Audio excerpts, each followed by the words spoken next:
Shalom, selamat beribadah kepada Tuhan. Di tengah-tengah pandemi yang makin hari makin meningkat di wilayah Indonesia kita ini, jangan mengurangi hati kita untuk selalu mengucap syukur kepada Tuhan. Pada waktu kita memiliki kemampuan untuk mengucap syukur, maka kita bisa melihat sebuah kekuatan pengharapan di sana. Dan pengharapan itu mendorong kita semuanya untuk memiliki dinamika semangat yang terus-menerus bergerak maju dan bukan mundur. Pada waktu kita memiliki dinamika kemajuan, maka kita dibawa terus-menerus untuk berkarya. Dan ketika kita bisa berkarya, kita bisa menikmati hasil karya kita semuanya. Dan ketika kita bisa menikmati hasil karya kita semuanya, kita bisa memuji dan menggembirakan hati kita. Seperti Amsal berkata, hati yang gembira adalah obat, seperti obat yang manjur. Demikianlah juga, mari kita mempersiapkan hati, pikiran kita semuanya untuk memuji, memuliakan nama Tuhan, memastikan bahwa hati kita di wilayah sebuah kebenaran yang selalu mengucap syukur, bersukacita, dan bergembira di dalam Kristus Yesus Tuhan kita, hingga kita menikmati kekuatan imun yang luar biasa dengan meningkatkan standar imun kita di bawah kebenaran firman Tuhan. Tuhan memberkati kita semuanya pagi ini. Mari kita memuji, memuliakan Tuhan Allah kita. Amin.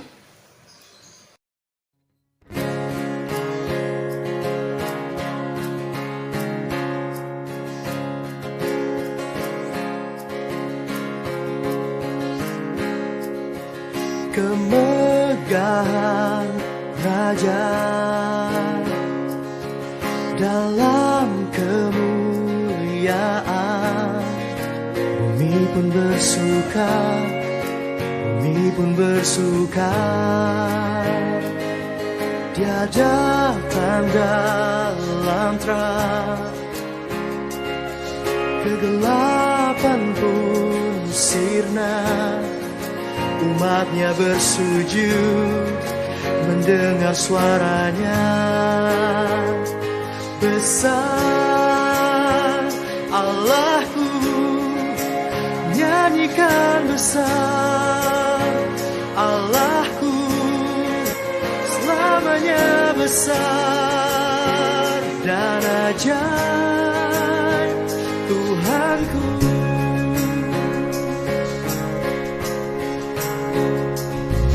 Kemegahan Raja dalam kemuliaan, bumi pun bersuka, bumi pun bersuka. Dia datang dalam terang, kegelapan pun sirna. Umatnya bersujud dengar suaranya. Besar Allahku, nyanyikan besar Allahku, selamanya besar dan ajaib Tuhanku.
Besar Allahku, selamanya besar dan ajaib Tuhanku.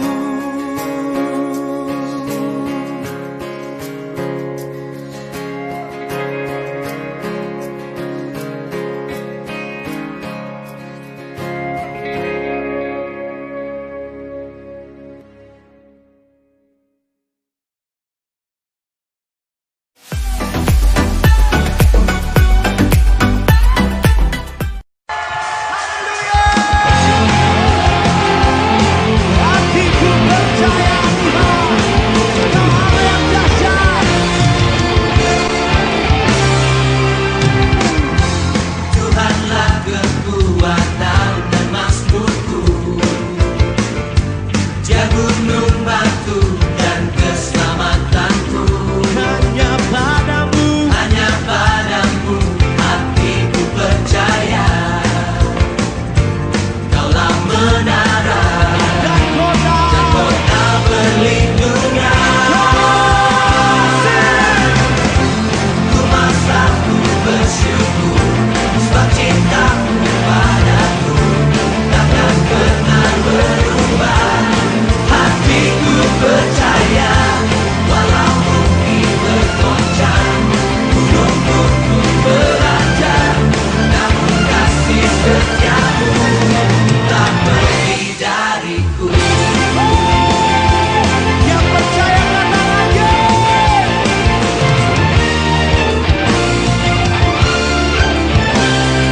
Tuhanlah, Tuhanlah kekuatan dan mazmurku. oh yeah. Dia gunung batu dan keselamatanku. Hanya padamu, Hanya padamu hatiku percaya. Kaulah Kaulah menara dan kota, dan kota perlindungan. Ku masak, ku bersyukur, sebab cintamu padaku takkan pernah berubah. Hatiku percaya, walau bumi bergoncang, gunung-gunung beranjak, namun kasih setiamu tak pergi dariku.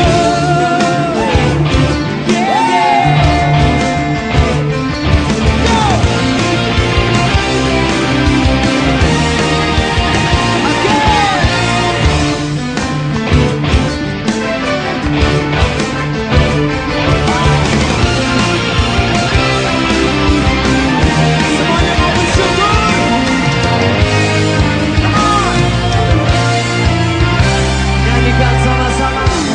Ku mau selalu bersyukur, sebab cintamu padaku takkan pernah berubah. Hatiku percaya, walau bumi bergoncang, gunung-gunung beranjak, namun kasih setiamu Are you ready? tak pergi dariku. Ku mau selalu bersyukur, sebab cintamu padaku takkan pernah berubah. Hatiku percaya, walau bumi bergoncang, gunung-gunung beranjak, namun kasih setiamu tak pergi dariku. Ku mau selalu bersyukur, sebab cintamu padaku takkan pernah berubah. Hatiku percaya, walau bumi bergoncang, gunung-gunung beranjak, namun kasih setiamu tak pergi dariku. Kasih setiamu tak pergi dariku. Kasih setiamu tak pergi dariku.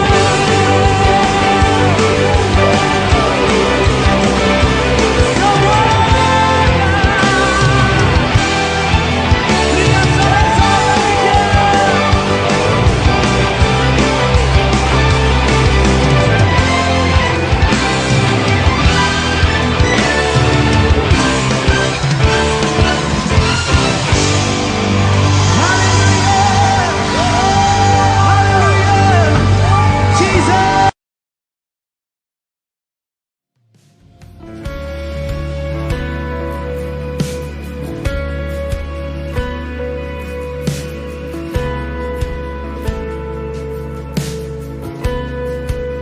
Terima kasih buat karya penebusan-Mu bagi kami Tuhan. Inilah penyembahan kami pagi hari ini.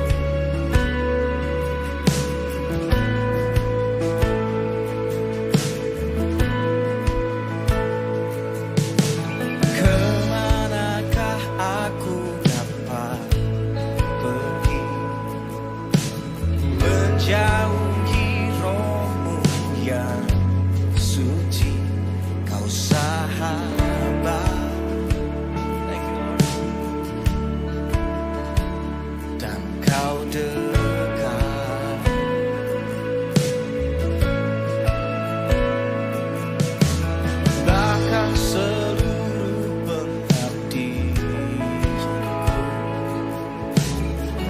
bisa membalas kesetiaanmu, sungguh mulia. Katakan dari hati. Dan berharga. Sing with me.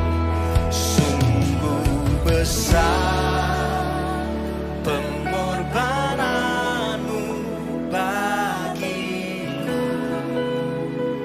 terlalu dalam untuk dimengerti.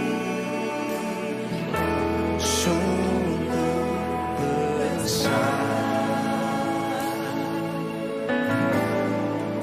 sungguh indah yang kau pikirkan tentangku. Thank you, Lord. Tak terselami bagiku. Everybody sing. Sungguh indah.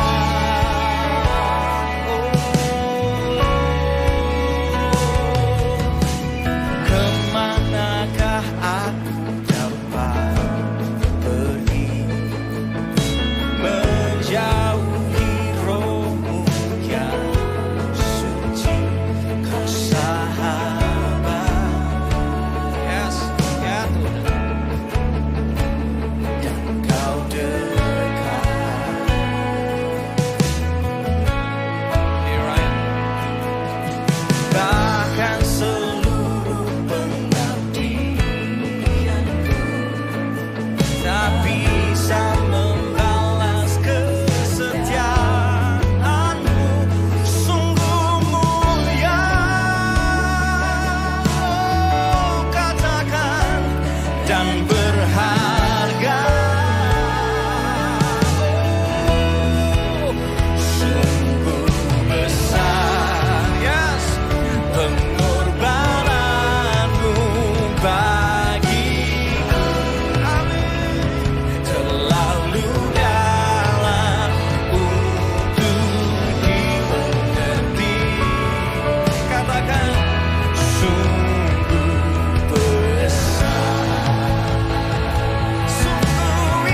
You can lift up your hand.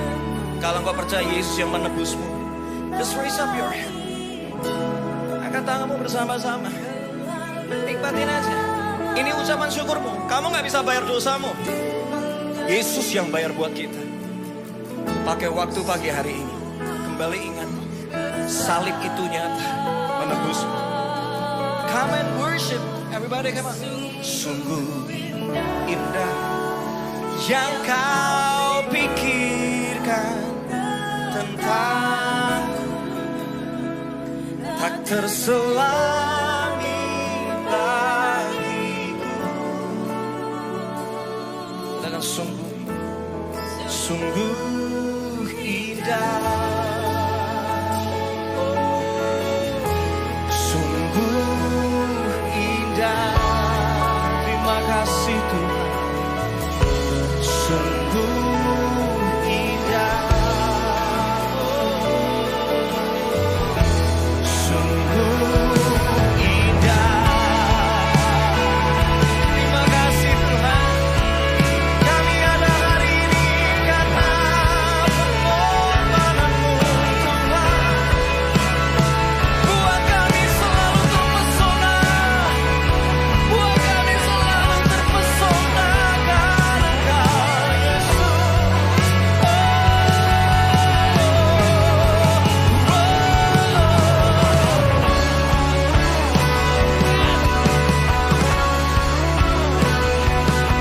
Thank you Jesus.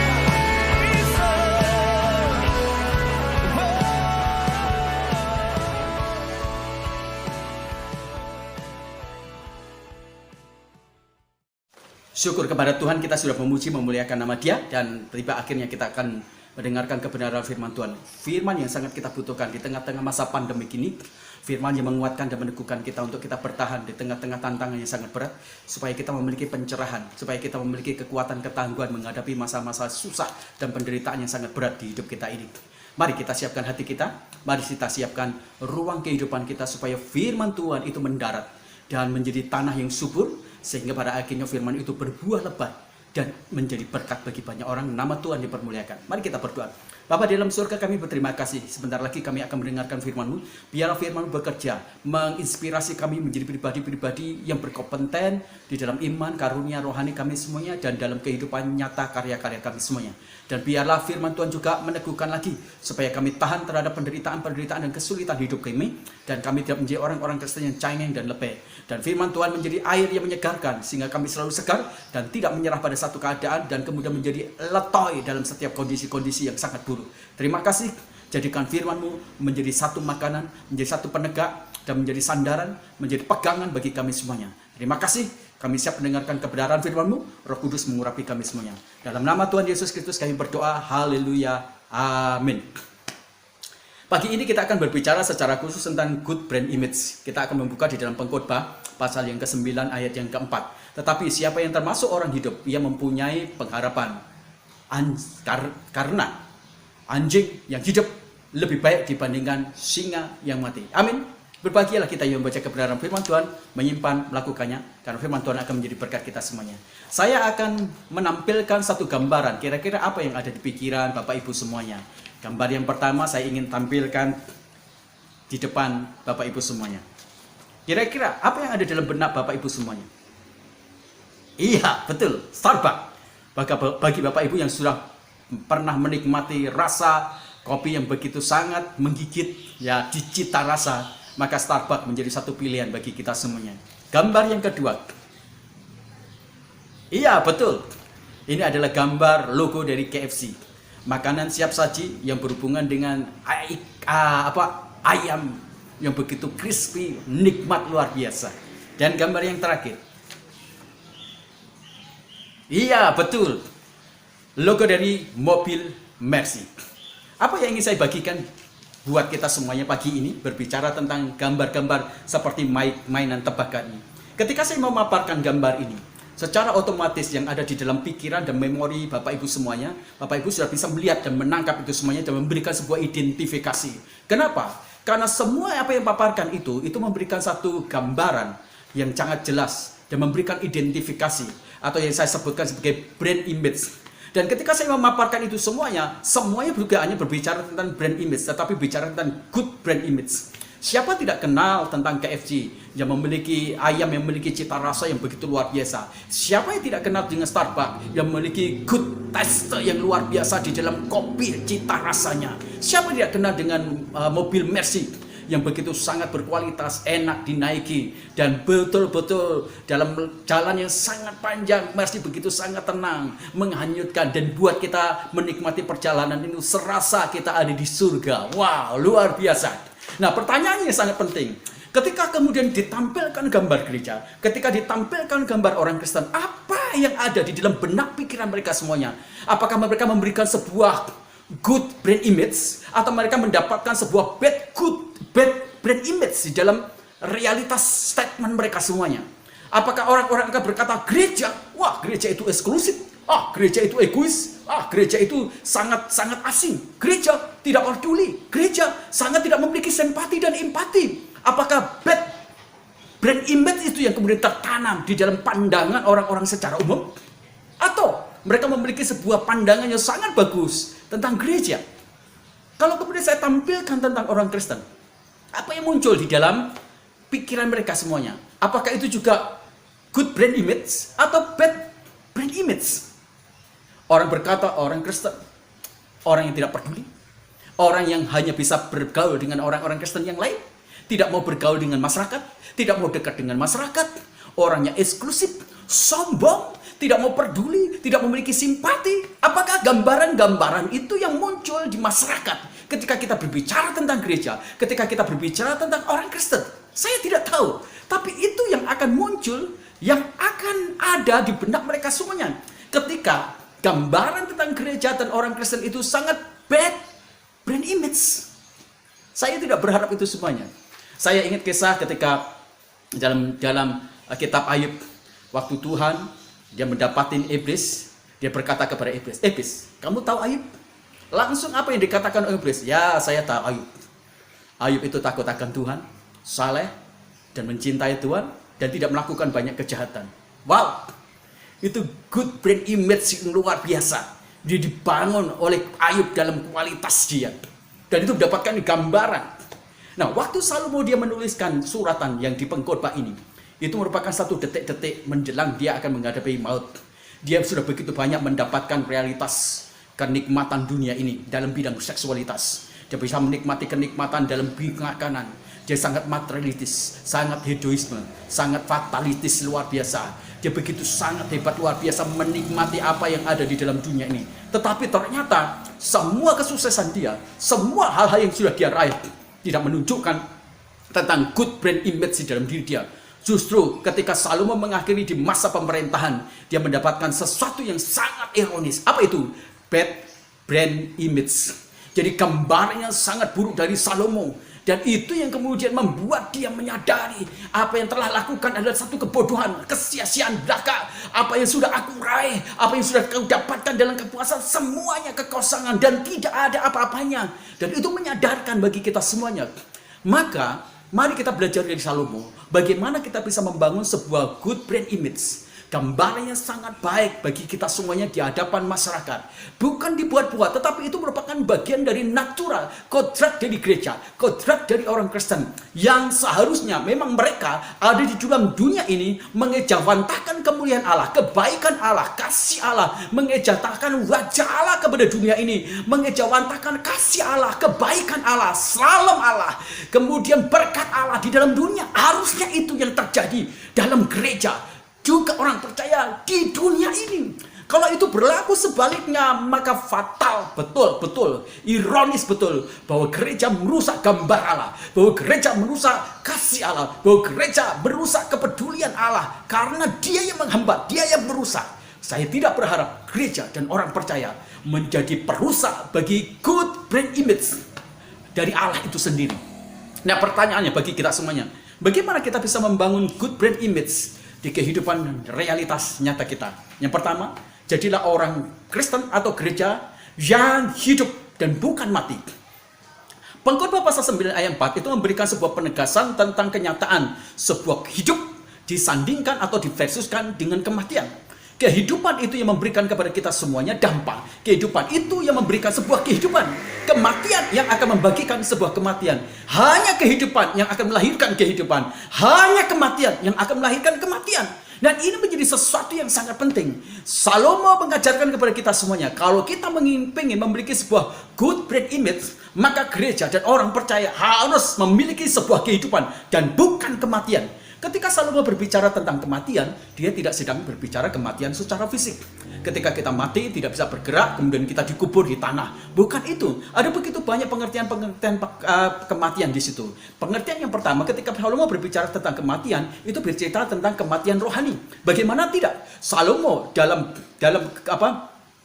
dunia politik, akhirnya dia mengikuti sebuah tradisi-tradisi dari kerajaan-kerajaan, melakukan pernikahan-pernikahan untuk mengamankan posisi, untuk mengamankan di negara-negara yang sudah dijajah, supaya akhirnya negara itu tidak memberontak. Maka terjadilah pernikahan secara politis.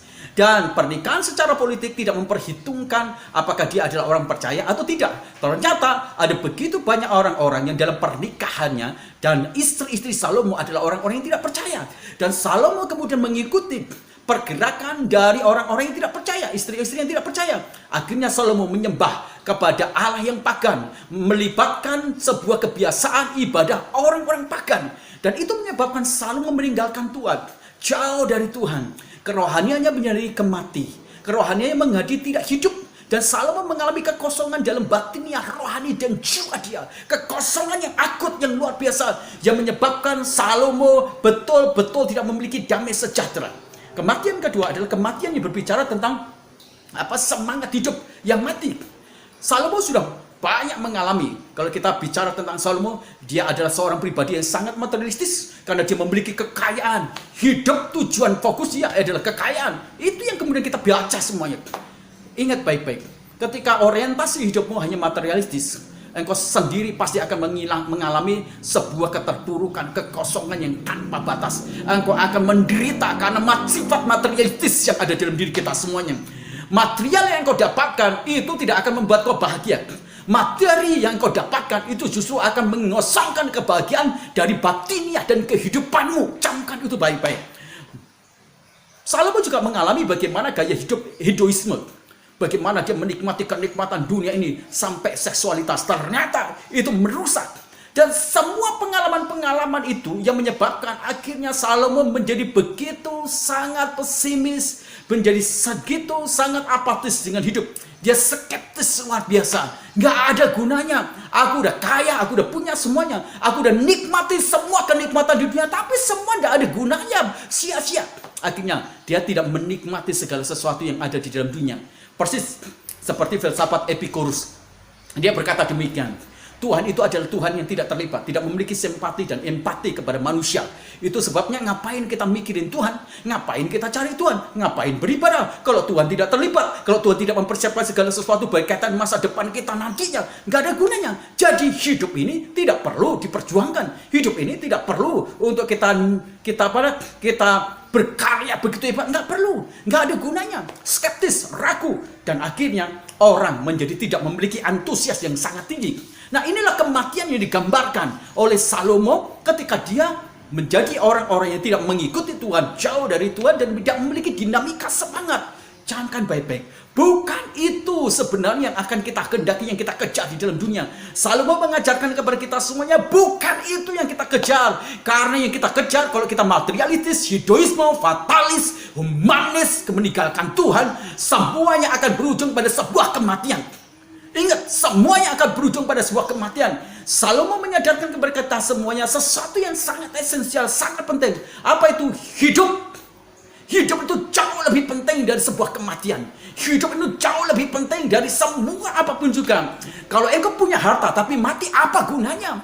Kalau engkau memiliki kekuasaan tapi mati, apa gunanya? Gak ada gunanya. Maka hidup itu menjadi sesuatu yang sangat penting. Salomo memberikan satu pelajaran. Sekelam apapun hidupmu, sekelam apapun kemudian masa depanmu kelihatannya, penderitaan-penderitaan yang kau hadapi, selama kau masih hidup, maka engkau akan memiliki kemampuan untuk memenangkan, memiliki kemajuan. Semuanya bisa berubah, semuanya tersedia harapan, semua masih ada kemungkinan untuk berbalik menjadi lebih baik lagi. Tapi sehebat apapun juga, sekaya apapun juga, kalau kamu mati, gak ada gunanya. Kau punya kekayaan hebat, kau punya perusahaan, punya rumah banyak, punya tanah apapun juga, tapi kalau kau mati gak ada gunanya. Memang kau bawa hartamu, memang kau akan nikmati semua yang ada, yang kau telah kau beri. Kau beli itu semuanya, kau kumpulkan, kau nikmati. Kalau kau udah mati, enggak. Satu pun tidak ada yang kau bawa. Dan itu adalah satu realitas kenyataan. Dan Salomo berkata kepada kita semuanya, kalau kita ingin memiliki sebuah good brand image, maka jadilah orang Kristen dan gereja yang hidup. Gereja yang hidup adalah gereja yang betul-betul memiliki kedekatan dengan Tuhan, memiliki takut akan Tuhan, memiliki sebuah hubungan relasi dengan Tuhan. Dan gereja yang hidup adalah gereja yang berkenan, mencari perkenan akan Allah. Dan gereja yang hidup adalah gereja yang menunjukkan tentang gambar Allah di dalam dunia ini. Itulah gereja yang hidup. Kesadaran, kenyataan bahwa kematian itu ternyata tidak menguntungkan, kesadaran bahwa kehidupan itu menjadi satu pondasi dan kesempatan yang besar, harusnya mendorong kita, gereja dan orang Kristen, bukan menjadi gereja dan orang Kristen yang mati, tapi harusnya menjadi hidup. Kesempatan hanya tersedia pada waktu kita memiliki hidup. Ingat, kesempatan hanya tersedia pada waktu kita memiliki hidup. Pengharapan akan tersedia ketika kita memiliki hidup. Perubahan akan tersedia ketika kita memiliki hidup. Upah akan tersedia ketika kita memiliki hidup. Bahkan kemajuan akan tersedia ketika kita memiliki hidup. Maka jadilah orang-orang Kristen yang berjuang untuk kita bisa hidup. Kita hanya akan hidup ketika kita dekat dengan Tuhan. Kita hanya akan hidup ketika rohnya itu dekat dengan kita. Kita akan hidup ketika nafasnya itu dihembuskan dalam hidup kita. Kita akan hidup ketika kita bergantung sepenuhnya kepada Tuhan. Tanpa kita bergantung sepenuhnya kepada Tuhan, kita atau gereja tidak akan pernah hidup. Bagian yang kedua, bagaimana kita bisa bangun good brand image? Yang kedua, jadilah orang Kristen yang berkarya dan bukan menjadi show atau pamer semata. Salomo kemudian mengutip salah satu pepatah kuno yang berkata demikian, karena anjing yang hidup lebih baik dibandingkan dengan singa. Kalau saya bertanya kepada Bapak Ibu semuanya, apa gambaranmu tentang anjing? Maka kita pasti akan memberikan satu gambaran yang buruk mungkin. Karena pada waktu itu kalau kita berbicara tentang anjing, itu bukan digambarkan sebagai anjing-anjing yang sangat memiliki tingkat komoditas jual beli. Enggak, itu merupakan anjing-anjing zaman dulu. Anjing-anjing dianggap sebagai anjing jalanan, binatang jalanan yang tak terawat, yang bulukan, yang begitu mengganggu, yang tidak memiliki nilai komoditas untuk dijual belikan sama sekali. Beda kemudian kalau kita bicara singa, maka memori otak kita akan berkata singa, binatang yang gagah, perkasa, raja rimba, raja hutan, hebat luar biasa, bahkan dia bisa menjadi binatang pemeliharaan. Ya begitu luar biasa. Tapi kalau sekarang kalau kita bicara tentang realitasnya, apa jadinya kalau singa yang hebat, singa yang perkasa, raja di atas raja, rimba, tetapi kemudian dalam realitasnya dia mati. Maka kehebatan singa itu hanya di abstraksi pikiran kita. Maka kehebatan singa itu hanya di abstraksi mulut kita, tidak dinyata. Apa yang akan terjadi ketika anak-anak melihat singa yang mati? Tidak ada sesuatu yang ditakuti, tidak ada sesuatu yang digentarkan. Singa dipukulin pun anak-anak juga tidak takut. Singa dipukuli tidak bergerak, tidak membalas. Tapi coba bandingkan dengan anjing yang hidup. Walaupun mungkin dia bukan seganas dari singa, tapi kalau ada anak-anak yang mengganggu, dia bisa menggonggong, bahkan dia bisa mengejar, bisa menggigitnya. Dalam sebuah realitas kita, saya katakan, realitas kehidupan kita itu lebih bermakna dibandingkan sebuah kematian. Jikalau kita menjadi singa, tapi singa yang mati apa gunanya? Jikalau kita menjadi singa, tapi singa yang tidak memiliki nafas, tidak memiliki kehidupan, apa gunanya? Lebih baik anjing yang hidup. Karena anjing yang hidup itu masih memiliki sebuah fungsi, sebuah kemanfaatan. Jadi ingat baik-baik. Kalau gereja menjadi gereja yang mati, abstraksinya itu gereja kelihatannya memiliki daya ibadat. Abstraksinya gereja itu begitu megah. Musiknya hebat. Alat-alat musiknya mahal, miliar. Sound systemnya mahal luar biasa. Bahkan kemudian gedungnya mewah luar biasa. Kursinya luar biasa mewah. AC. Kemudian lightingnya, harganya mahal. Tapi kalau gereja itu mati, maka itu hanya abstraksi di wilayah pikiran. Kalau itu hanya merupakan sesuatu yang tidak memiliki daya dampak guna. Apain? Gereja yang memiliki good brand image adalah gereja yang bertindak dalam karya nyata. Supaya akhirnya kita bisa menjadi berkat.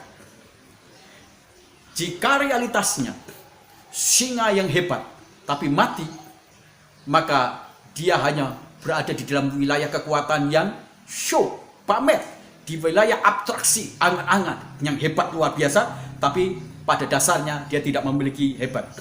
Dan di gereja kita kelihatannya kita begitu hebat, kita begitu sangat memiliki kebanggaan, tapi realitasnya dalam dunia nyata kita mati, maka kita sebenarnya mati dalam karya. Kematian saja akan menghasilkan kematian, kehidupan yang akan menghasilkan kehidupan. Ketika gereja mati dalam karya, maka gereja hanya akan menghasilkan kematian di sekitar dia. Ketika gereja hidup, maka gereja akan memberikan kehidupan bagi lingkungan sekitar dia. Maka pelajaran yang kedua, kalau kita ingin membangun sebuah good brand image, jadilah gereja Tuhan yang hidup. Saya ingin memberikan sebuah perbedaan antara sebuah reality atau kenyataan karya dengan show atau pameran saja. Maka ketika kita berbicara tentang gereja yang hidup, gereja itu natural. Artinya, dia memiliki sebuah kodrat yang betul-betul hidup. Dia selalu akan menjadi berkat. Bukankah itu sebenarnya yang diinginkan Tuhan? Gereja ada di dunia ini, dia harus menyampaikan salam, menyampaikan berkat, menyatakan wajah Allah, menyatakan kepedulian Allah, menyatakan kasih Allah. Tapi kalau gereja itu kemudian berada di wilayah show, gereja itu merekayasa kebaikan. Gereja itu merekayasa segala sesuatu. Sehingga pada akhirnya kalau itu rekayasa, semua itu kepura-puraan, kemunafikan. Apakah itu yang kemudian kita inginkan dalam gereja? Tidak. Gereja itu secara nyata dia adalah natural. Kalau dia berbuat baik, memang itu natur gereja. Kalau gereja itu penuh kasih, ya itu natur gereja. Tidak perlu direkayasa. Kalau gereja itu suka memberi, dan itu memang natur gereja. Kemudian kalau kita bicara tentang realitas nyata, maka gereja itu selalu bersifat akomodatif, terbuka. Gereja tidak pernah tertutup dengan keluh kesah, dengan penderitaan. Gereja ada di situ justru nyata. Tapi kalau gereja itu menjadi gereja yang show, gereja itu jaim, gereja itu protektif, gereja itu melindungi diri. Wah, jangan-jangan orang ini, jangan-jangan orang ini. Itu menjadi sesuatu yang membahayakan. Kalau gereja itu berkaya dalam realitas nyata, maka gereja itu akan menjadi gereja yang rendah hati. Tapi bagaimana dengan gereja yang show? Dia akan pamer. Dia pamer kelebihan-kelebihannya. Tapi itu tidak ada gunanya. Hanya jago di kandang. Gereja, kalau itu realitasnya nyata di dalam karya dia di dunia, maka gereja itu akan memiliki ketulusan. Tapi apa yang terjadi dengan gereja yang show? Gereja atau orang percaya hanya mengejar keuntungan. Apa yang aku dapat dari aku bergereja? Apa yang aku dapat dari aku melayani? Apa yang aku dapat dari persahabatan ini? Apa yang aku dapat kalau aku mendekat sama Tuhan? Hanya itu yang ada dalam konsep otak dia. Kalau bicara iman, kalau bicara pelayanan, kalau bicara gereja, kalau kita bicara persahabatan, selalu ujung-ujungnya keuntungan. Apa yang aku dapat? Saya selalu memberikan sebuah bisa dikatakan itu sebuah kode. Jika dalam persahabatan kita, pengiringan kita kepada Tuhan, jika di dalam ibadah kita, jika dalam kegerejaan kita, kita berpikir memanfaatkan apa yang aku dapat, akhirnya kita sendiri yang akan rugi.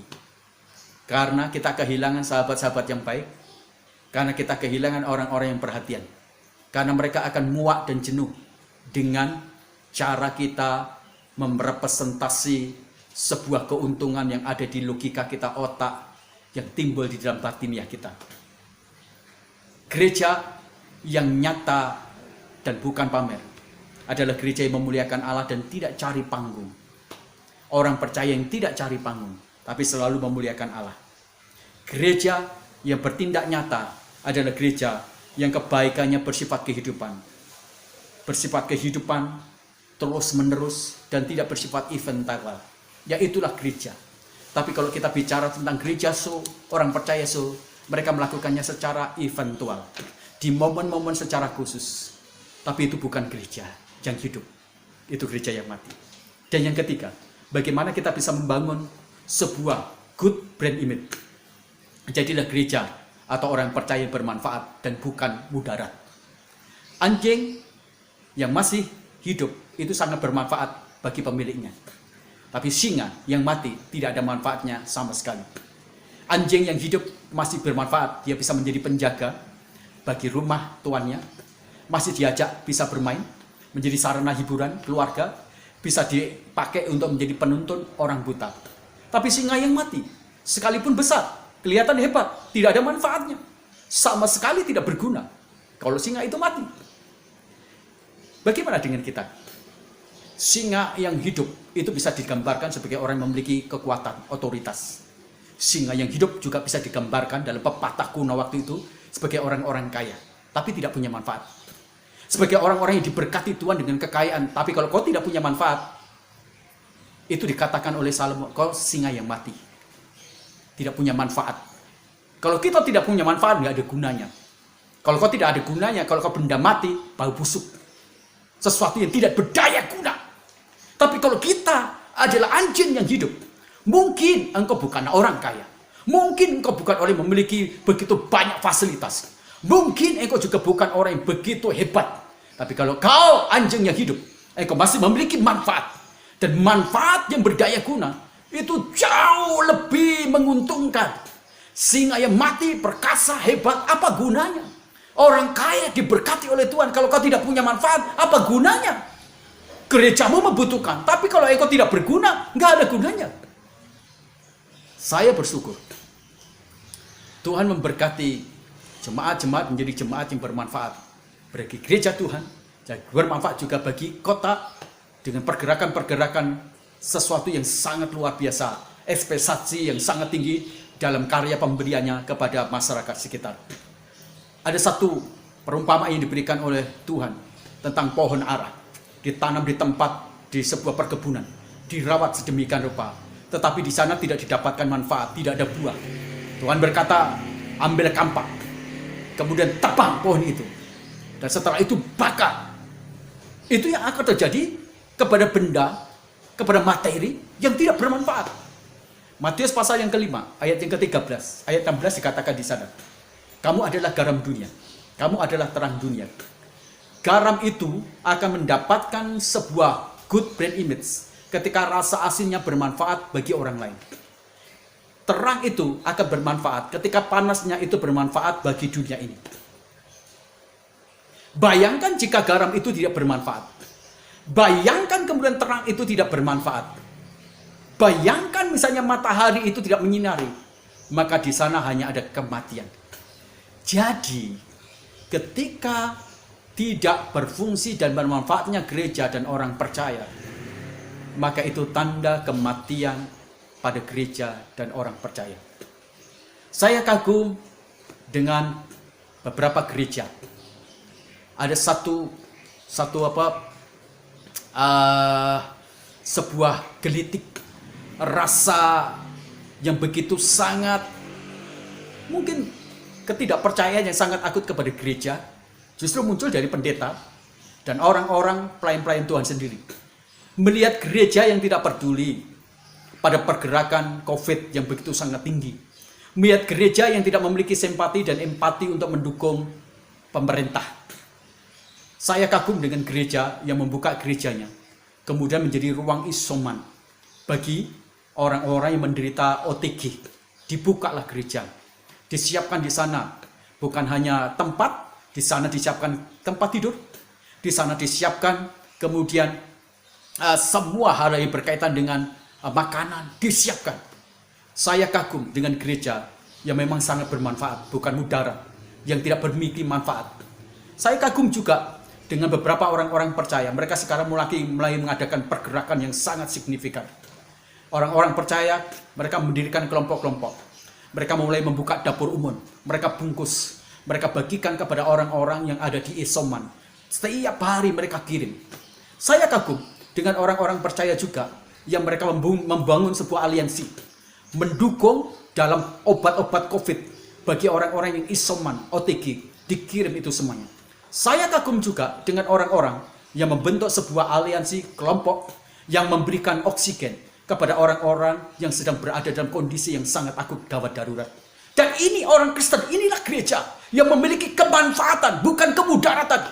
Kalau gereja di tengah-tengah tuntutan supaya kita bisa mendukung sebuah pergerakan untuk kita tutup sementara supaya kita bisa mendukung pemerintah dalam mengatasi COVID ini. Gereja justru melakukan ibadah, maka kau gereja yang mati bagi saya. Engkau kehilangan simpati, engkau kehilangan kepedulianmu untuk mendukung pemerintah yang sementara ini sedang bergumul supaya bisa mengentaskan COVID ini hilang dari kehidupan kita, supaya kita bisa bangkit lagi, untuk kita bisa beribadah, untuk kita bisa bersosialisasi, untuk kita bisa bekerja, untuk kita bisa membangun sebuah negeri yang penuh dengan kemakmuran, keadilan. Kalau gereja mati, engkau bisa melakukan sebuah ibadah di tengah-tengah kondisi krisis Indonesia ini, maka engkau sangat kebangetan. Bagi saya secara khusus, engkau kehilangan identitasmu sebagai gereja yang memiliki kemanfaatan. Engkau justru mudarat, menghasilkan kerugian. Engkau mubazir, ada di dalam dunia, ada dalam lingkunganmu. Ini gereja. Jika gereja atau anak Tuhan tidak bermanfaat, betapa sangat malangnya gereja, betapa sangat malangnya orang percaya. Maka gereja sedang masuk dalam sebuah titik nadir, yaitu kematian. Boleh jadi engkau mungkin memiliki tempat ibadah yang megah. Boleh jadi engkau memiliki sebuah jemaat yang banyak. Boleh jadi engkau mungkin memiliki sebuah alat-alat sound system yang hebat, alat musik. Boleh jadi engkau memiliki kursi, gedungnya megah. Tapi kalau gereja tidak bermanfaat bagi lingkungan, bagi negara, maka pada dasarnya engkau mati. Kalau gereja tidak punya manfaat bagi orang-orang yang papa, gereja tidak punya manfaat bagi orang-orang yang berdosa, maka gereja sedang berada di wilayah kematian akut. Apa gunanya? Bapak Ibu, dalam Kisah Rasul pasal 18, ayat yang 24 sampai ayat yang 28. Di sana ada seorang Apolos yang begitu bermanfaat bagi jemaat Akaya. Saya ingin membacakan ayat ini. Setibanya di Akaya, maka ia, Apolos, oleh kasih karunia Allah menjadi seorang yang sangat berguna bagi orang-orang yang percaya. Seharusnya gereja demikian. Gereja yang ada dimanapun juga, engkau akan sangat berguna bagi lingkunganmu, bagi kotamu, bagi desamu. Harusnya. Ini yang terjadi kepada Apolos. Seorang yang sangat berguna dalam lingkungannya. Bagaimana dengan gereja? Mari kita memikirkan tentang good brand image, tentang gereja, tentang kita sebagai orang percaya yang ada di muka bumi ini, di lingkungan kita, di kota kita, di desa kita, di RT kita.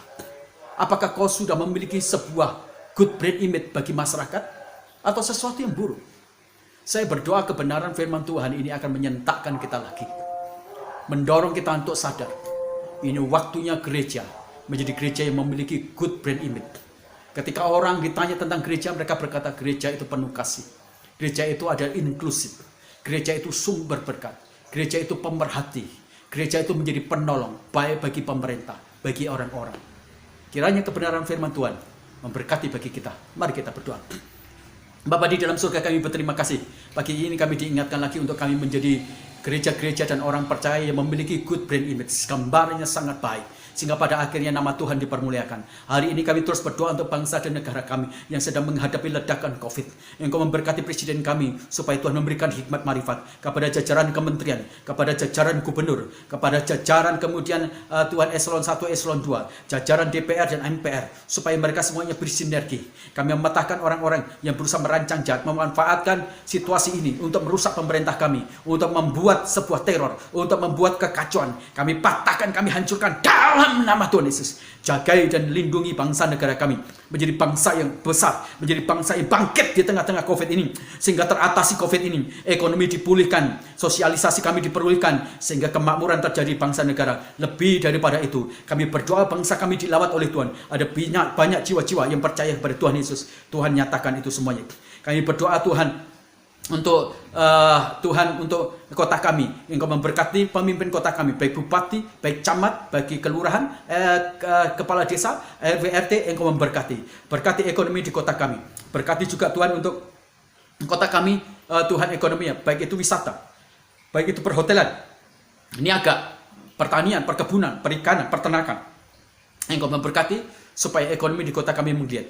Kami berdoa untuk orang-orang yang sedang terjangkit COVID. Tuhan engkau lawat, engkau sembuhkan secara ajaib. Kami berdoa untuk saudara-saudara kami yang sakit apapun juga engkau lawat. Kami berdoa Tuhan untuk kebangkitan, supaya ada pergerakan supaya orang-orang memiliki empati dan simpati tinggi, sehingga di tengah-tengah COVID ini mereka semuanya menjadi pribadi yang Tuhan menjadi penolong bagi pemerintah. Mereka bisa mengurai semua masalah-masalah itu, walaupun itu mungkin langkah yang kecil. Kami berdoa supaya itu terjadi di Indonesia ini. Kami berdoa juga Tuhan untuk sponsor-sponsor yang memberkati gereja kami. Tuhan memberkati mereka yang memberikan sponsor untuk Tuhan untuk gereja kami. Mereka yang beri sponsor untuk beasiswa anak kami. Engkau memberkati usaha mereka, bisnis mereka. Memberkati juga Tuhan untuk keluarga mereka, kesehatan mereka, anak-anak mereka. Tuhan memberkati serlipat kali ganda. Kami berdoa secara khusus untuk orang yang sudah memberikan janji bernasar untuk membangunkan gereja bagi kami. Kami memberkati Tuhan supaya berkat Tuhan ada di sana. Kami berdoa supaya dia tidak Tuhan melawan nasarnya, supaya tidak ada sesuatu yang buruk yang terjadi dalam hidupnya. Tuhan memberkati mereka berlipat kali ganda. Tuhan berkati usaha-usaha yang dikerjakan oleh jemaat kami. Tuhan, kami berdoa untuk jemaat kami yang memiliki usaha di garment. Tuhan, Engkau memberkati. Tuhan, pulihkan berkali-kali lipat. Tuhan, Engkau berikan hikmat marifat supaya bisa keluar itu. Dan inovasi-inovasi yang kreatif dan baru Tuhan berikan pada mereka. Tuhan berikan jemaat-jemaat kami yang baru usaha, yang di kuliner, baik itu ya Tuhan menjadi karyawan. Tuhan memberkati promosi-promosinya. Tuhan memberkati juga anak-anak remaja kami. Tuhan memberkati anak sekolah minggu, anak remaja, pemuda kami. Supaya mereka Tuhan dijauhkan dari pergaulan jahat. Dan Tuhan lindungi mereka dari COVID. Dan berkati mereka yang mencari sekolah. Tuhan, Engkau memberkati. Dana-dana yang dibutuhkan, Tuhan, Engkau memberkati. Tuhan memberkati juga Tuhan untuk pergumulan-pergumulan jemaat kami satu persatu. Lawat mereka semuanya, jawab pergumulan mereka. Terima kasih. Kami berdoa untuk pertumbuhan iman rohani jemaat kami untuk mencintai Tuhan dengan sungguh-sungguh. Tuhan, Engkau memberkati mereka semuanya. Terima kasih Tuhan. Kami mengucap syukur dan kami percaya kami telah diberkati hari ini oleh kebenaran firman-Mu. Akhirnya keluargaku yang kasih dalam Tuhan, angkat kedua tanganmu dan terimalah berkat Tuhan. Kasih sayang dari Allah Bapa kita lewat anaknya Tuhan Yesus Kristus yang telah mati di atas kayu salib, menebus segala dosa kita semuanya, persekutuan dengan Roh Kudus yang menguduskan kita sehingga kita tidak bercacat tubuh, jiwa, roh kita semuanya. Dan akhirnya Tuhan memberkati keluargamu, Tuhan memberkati usahamu. Apa saja yang dikerjakan oleh kedua tanganmu diberkati oleh Tuhan. Tuhan memberkati masa depanmu dan masa depan keturunanmu. Tuhan memberkati kesehatanmu. Keluar masukmu engkau hanya bisa menemukan pintu berkat Tuhan saja. Damai sejahtera dari Allah Bapa menyertai kita mulai hari ini sampai selama-lamanya. Pulanglah dengan berkat rohani, berkat jasmani, bagikan itu kepada orang lain sehingga mereka melihat Kristus yang ada dalam dirimu, karena kehidupanmu menjadi surat Kristus yang dapat terbaca. Pulang dan beritakanlah Injil, maka Tuhan menyatakan tanda-tanda ajaib. Fajar merata dalam kasih karunia menyertai kita sampai Tuhan Yesus datang. Pulanglah dengan damai sejahtera itu. Dalam nama Tuhan Yesus Kristus kami berdoa. Haleluya. Amin. Salam. Jikalau Bapak Ibu pagi ini mendapatkan pergumulan-pergumulan, Bapak Ibu bisa menuliskan menjadi pokok doa dan kirimkan di link WA kami, maka kami akan mendukung pergumulan doa Bapak Ibu semuanya. Dan jika Bapak Ibu semuanya digerakkan Tuhan untuk memberkati gereja kami, kami lagi sedang merindukan untuk kami bisa membeli sebidang tanah. Dan kalau Bapak Ibu juga diberkati Tuhan untuk memberkati perpuluhan, memberkati kolektor atau pelayanan misi kami, Bapak Ibu juga bisa meringkan di nomor rekening yang sudah terpampang di depan Bapak Ibu semuanya. Dan jika Bapak Ibu mendapatkan berkat dari pelayanan kami pagi ini, silahkan share supaya banyak orang bisa mendapatkan berkat dari pelayanan kami pagi ini. Tuhan memberkati Bapak Ibu semuanya. Haleluya. Amin.